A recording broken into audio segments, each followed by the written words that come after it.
ओम साईराम. आपलं YouTube channel MH04 Thane भटकंती diaries bye Sai सेवकमध्ये आपलं सहर्ष स्वागत करत आहे. आज मी तुम्हाला साई चरित्रेमधल्या अध्याय 26 मधल्या एका गोष्टीबद्दल सांगणार आहे. ती अशी आहे की अक्कलकोटचे स्वामी समर्थ आणि आपली शिर्डीचे साईबाबा हे एकच अवतार होते. दोन वेगवेगळे फक्त शरीर होते.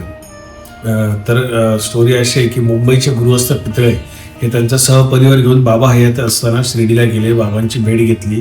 2-3 दिवस तिथे शिर्डीमध्ये वास्तव्य केल्यानंतर निघताना जसं आजही लोक करतात, पूर्वीही करत होते, निघताना बाबांचं आशीर्वचन घेऊनच निघायचे. बाबांचं आशीर्वचन घेतला, पाया पडले, उद्यापासून घेतला. निघाले असता बाबांनी 3 सिक्के काढून त्यांना दिले आणि त्यांना सांगितले की टोटल 5 सिक्क्यांची घरी जाऊन पूजा कर. त्यांच्या मनामध्ये खूप प्रश्न उमटले की मला दिले 3 सिक्के, बाबा असे का म्हणतात बरं. बाबा म्हणता म्हटले की म्यात वा दिले 3 आणि तुझ्या बाबाने दिले 2. आता पितळांच्या घरामध्ये पितळ हे स्वतः पहिलेच असे गृहस्थ होते की जे बाबांच्या भेटीला आले. मग बाबांनी कधी दिले असे प्रश्न घेऊन ते घरी गेले. घरी गेल्यानंतर आई समोर बसले. आईलाही सांगितले की आई एका प्रश्नाचं कोडं का मला सुटेना. आईला सगळं सविस्तर सांगितल्यावरती आई शेवटी तिच्या पण लक्षात आलं की हो हा असं वृत्तांत आधी झालेला आहे. आई गेली, आतल्या पेटीतून काढून 2 सिक्के अजून आणून दिले आणि त्यांना सांगितलं की हे 3 तुला बाबाने दिले आणि हे 2 तुझ्याकडे, असे 5 सिक्के झाले.